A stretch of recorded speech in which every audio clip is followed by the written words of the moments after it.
I'll admit that I've been pretty conflicted on what I do next. However, then, the fact that I am dying, that kind of pushes itself forward a bit, so, yeah. But anyway, I told Donna all about the Omicron virus, and, well, she obviously agreed to help me try and find a cure. The problem is that I didn't have any of the documentation of any of the research or any developments that are being made on it. I said, unlike myself, she didn't exactly have access to the top researchers. Again, this was another benefit of me working for USP. All she had access to were regular doctors on Earth, so wouldn't exactly help. I found out the obvious, that contact had been made to other life outside of Earth. She said, yeah, but how was she going to convince anyone? I then said to her, if you really are an alternate reality version of myself, then you'll always find a way of getting your own way somehow. She bit her bottom lip as she thought for a second. She then suddenly said that she had an idea. I told her not to keep me in suspense and just tell me. Her idea was to tell the world that I was from an alternate reality. Her reasoning behind it is that it would pique everyone's interest, and they would hardly want the first contact of life in an alternate reality to die on them, would they? It did seem overly complicated and would be difficult to prove if there even was a way of proving it, but it was worth a go, I guess. Donna then proceeded to make a few calls. She then told me to put my clothes on. I looked a bit confused because I already was wearing clothes, though she meant the ones that I'd arrived in, not the ones I'd got from the charity shop. I did think about questioning it, though maybe it's something I would have done if I was in her position. So I just assumed that we probably would have had the same thought pattern, so I went along with it anyway without questioning it. Though it wasn't just the look of them that was obviously pointing out the obvious. They were torn, battered and blood-stained, but also they did kind of stink, as they hadn't been washed in quite a while. The babysitter from the previous night arrived, in order to look after Jeremy. I stood at the end of the hallway, giving enough space for Donna to make her goodbyes to Jeremy. Even though she was only just going out for the day, at least that's how things were planned. Whenever she said goodbye to him like that, it was the same way I said goodbye to James and Sarah when I left them. Difference was I was leaving for a lot longer, and I didn't even know whether I'd be coming back ever or not. That notion kept feeling less and less likely.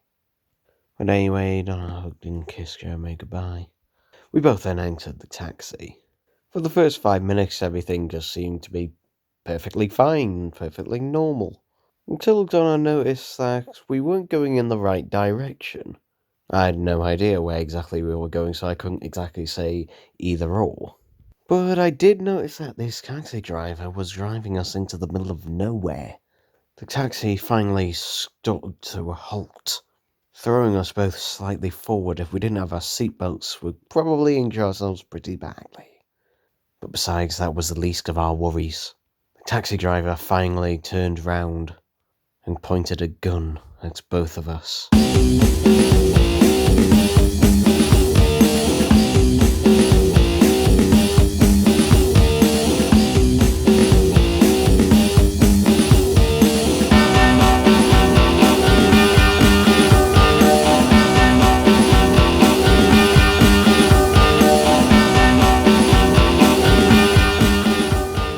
We were both told by the taxi driver to shut up and just raise our hands.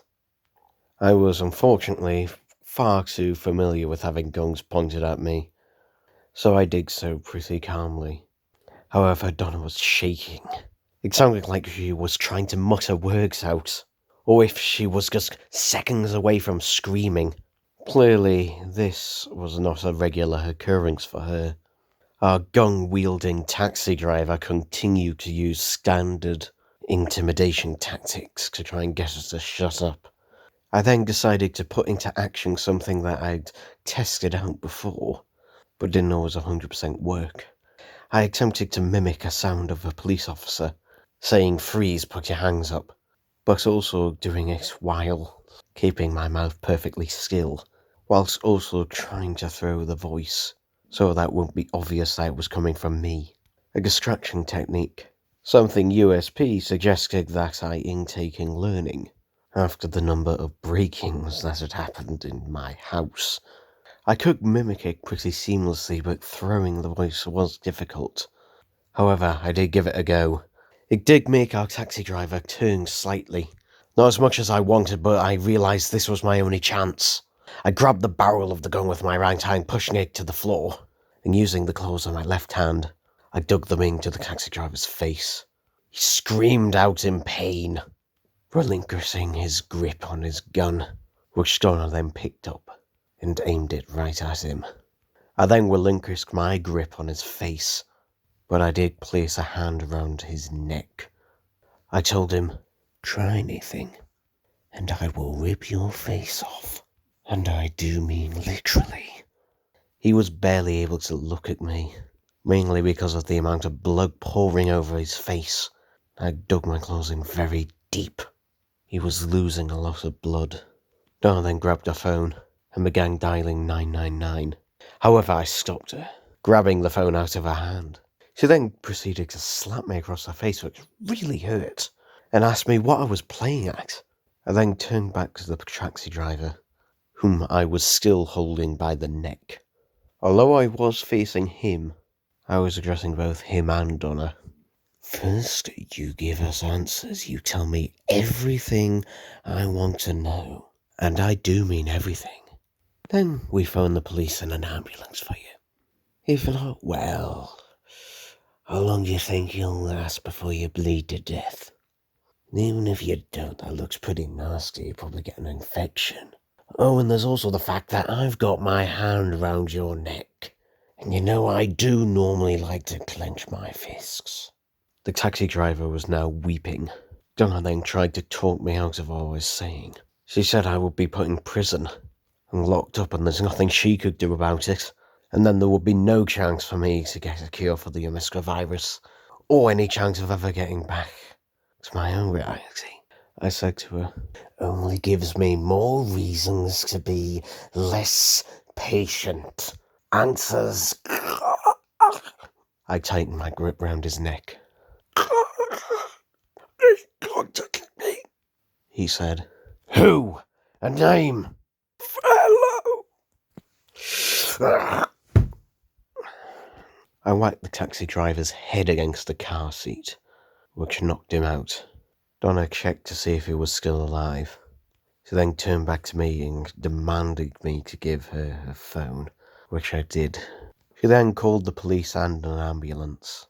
She then asked me what are we going to do about this. I told her to look away because I wasn't proud of what I was about to do. She asked me what that was.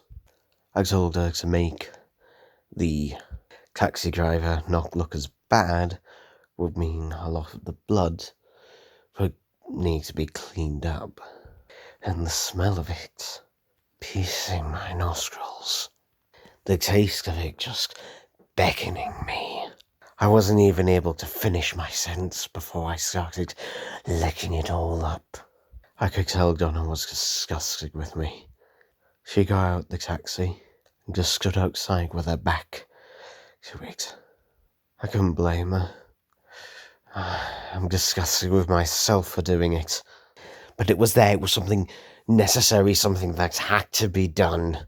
When I was finally done, I got out the taxi and stood behind Donna. I told her that I was sorry, that I still had my own faults, and I realised this blood craving could very much become an addiction. Without turning to face me, she said she just didn't want to talk about it. She said, "Dr. Velo, That was the person who sent me here. Was that one of his lackeys, she asked. I said to her, No, I don't think he's got here yet. But he might be able to send through communications. Now they has an established link.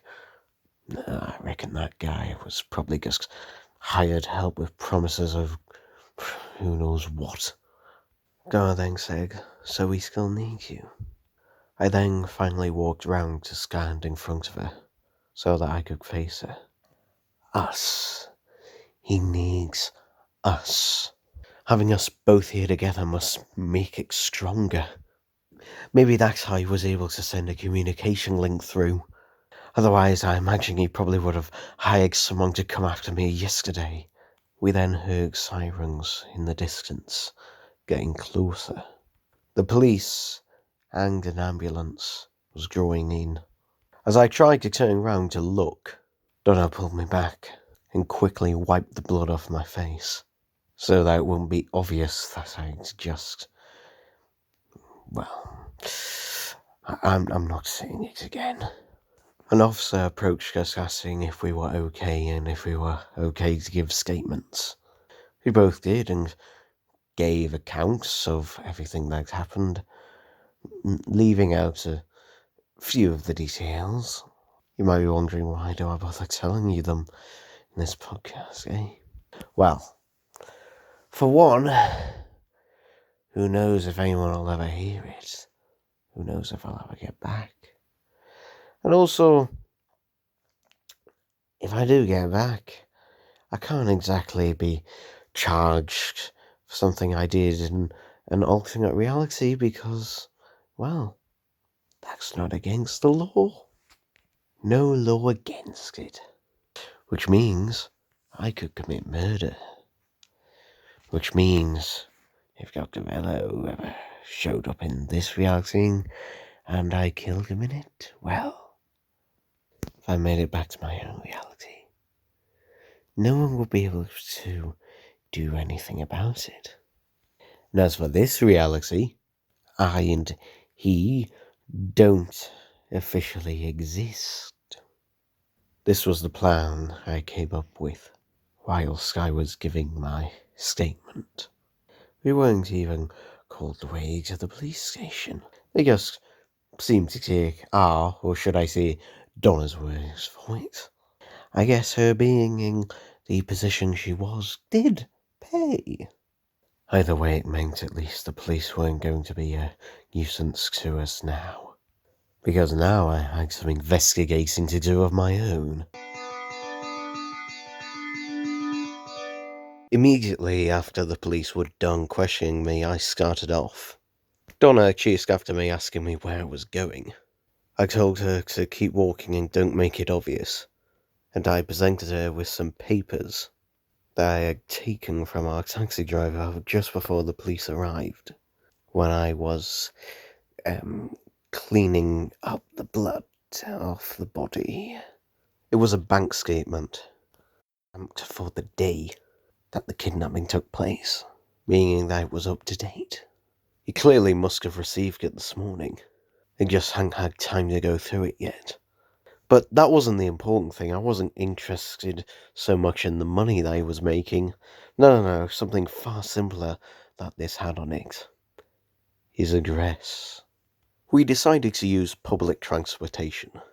Donna kept trying to talk me out of it, trying to give reasons of, we'll be late.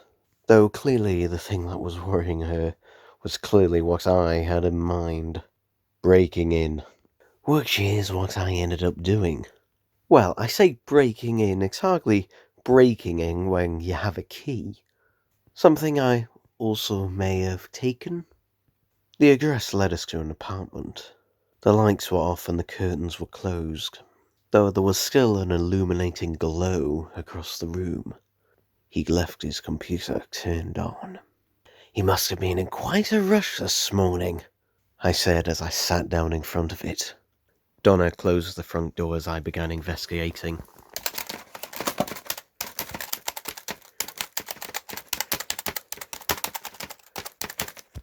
She then leaned against the wall with her arms folded at me.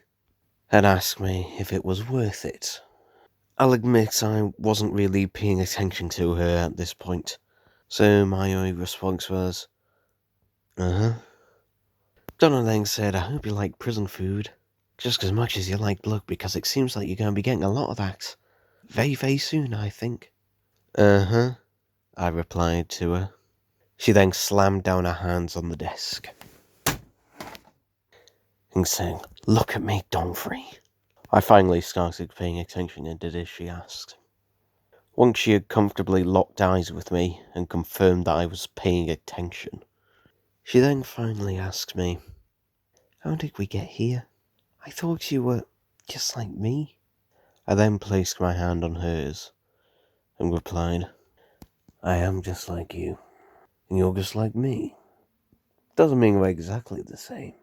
Look, I know that I should go through the police and use proper procedure, but that'll just be giving Velo time to cover everything up. I've got to be hot on the trail now, otherwise I'll be gone. I then stared back at the monitor. I'd done a search on our taxi driver's PC for Dr. Velo just to see if anything had come up, and something had. There it is, Donna. The message for the kidnapping from Velo. Then we've got evidence, she said. No, not quite. Look, he keeps phasing in and out. It must be using all his power and strength just to send this message, and even then it's not a solid thing.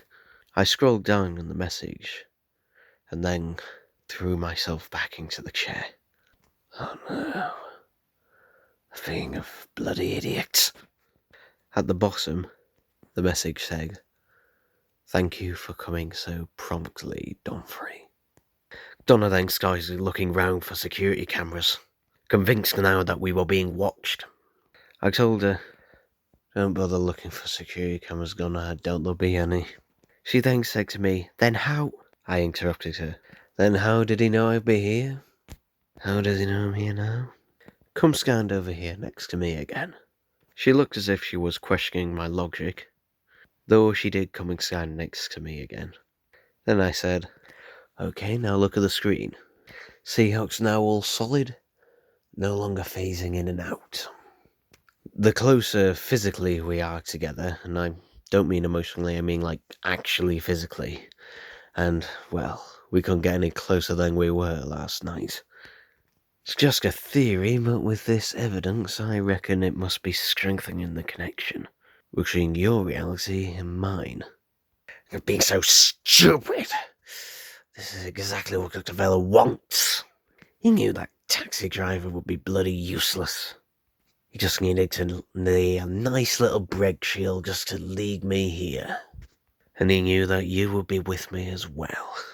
Then, on the monitor, static started appearing on the screen, but through the mists of static snow, I began to make out a familiar face, as the static took the form of Dr. Velo. I then got up and ran to the other side of the room, and told Donna to stay where she was, as the image of Velo slowly began to be lost in the static once again. That confirms it, I said. The closer we are and the longer we are together, the stronger the link is, and he'll be able to follow it. Donna asked me why that would be such a bad thing anyway, and if we told the authorities they would be waiting for him anyway. I could only give a response that, well, didn't make a lot of sense, but it's what I genuinely thought. Because I can't figure him out. Other nutcases and that I've dealt with, I've always been able to see in that where they've been coming from, at least to some extent, but him other than what he says, I don't know. There's something about him I can't figure him out, and I don't know what he'll do when he gets here. I have a feeling there's something he's not telling me. And besides, the longer I delay him, the more chance USB has of finding him and closing in on him. But if he manages to get here... No thanks, but I think the ordinary police will do little to stop him. Donna then asked me what we were going to do. I looked at the ground, with us still keeping the distance of the room from each other, and looked back at her and said, I think we both figured out what's going to happen next. We have to be as far away from each other as possible to stop the link becoming too strong. The longer we are and the closer we are together, the more chance Dr. Vale has of breaking through. She then said, what about the cure? Finding one? What about you getting back home? Seeing your kids again? I kept blinking and then twisting my face. Eventually I said, I'll just have to die. After all, Dr. Vale said the link won't work if I was dead. I'm dying a slow and painful death anyway. I could just end it all now. End my suffering and ensure that he won't be able to get the others. But what if he makes other people in your reality suffer? Donna said. Then what do I do, Donna? Go on and tell me, what do I do? Because I really need to know.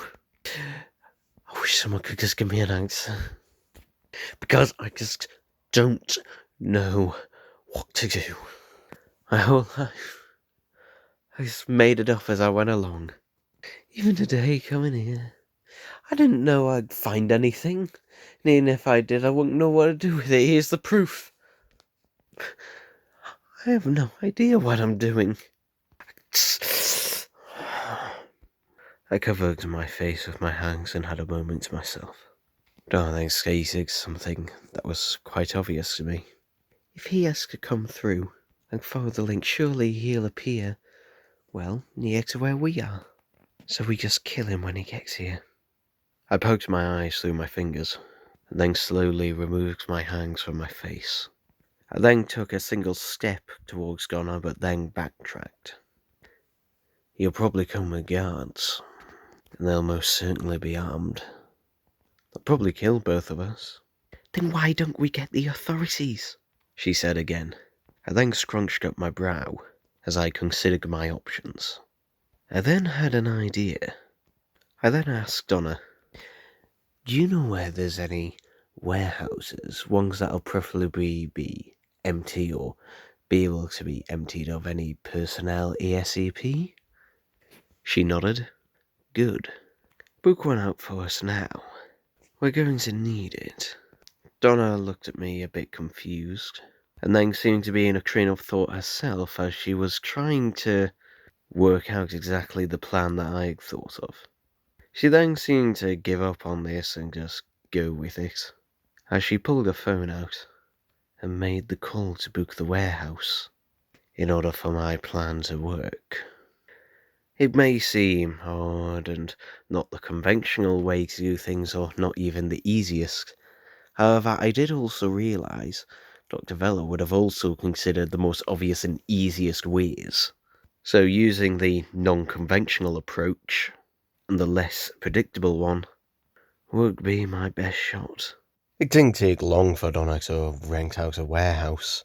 In fact, it only took her one simple phone call. She did sarcastically say, so I'm supposed to be the one who's paying for all this. I told her if she ever visited my reality, then I'd be happy to pay for whatever for her. I had all the cameras set up and all the motion triggers, so that I would know the instant Dr. Velo broke through. After I was done setting everything up and checking everywhere, I then relayed with Donna in the centre of the warehouse. At first we both kept our distance from each other, but both looking each other in the eye. After a moment I finally said, are you ready for this? It's not too late for you. I've already wrecked up my life. You still got a chance with yours. She then replied with, maybe this is a way of bettering my life. And, with that, we both approached each other, standing about a foot in front of each other. We then clasped hands and hugged each other as tightly as possible, so that we could be as close together as we possibly could, strengthening the link, so that Dr. Vela was able to come through. It felt like an earthquake erupting, as the whole warehouse began to shake. A couple of the lights even popped, and a stack of chairs in the corner fell over. However, myself and Guy remained where we were, not letting go of each other. I needed Dr. Velo here in the warehouse in order for my plan to work. I began to see him. He was phasing in and out. His face was burning as he did. It was clearly painful. I imagined the pain was even worse than I had felt beforehand. But I could also see the determination in his eyes. He was about to get exactly what he wanted, or at least he thought he did. Nothing was going to stop him now. I could see he was also being accompanied by 3 of his guards. All 3 were clenching at their faces. Presumably their eyes were burning as mine did. But I couldn't help feeling a satisfaction of what comes around goes around. After all, they'd beaten the shit out of me. I wasn't going to forget that in a hurry. Then there was one final heavy shudder. It was enough to knock myself and Donna off our feet and fling us across the warehouse, hitting a wall each. It took us a moment for us both to gather our bearings. I can hear it now, my bones clicking back into place. However, that was the least of my problems now. Dr. Velo had now officially arrived in this reality.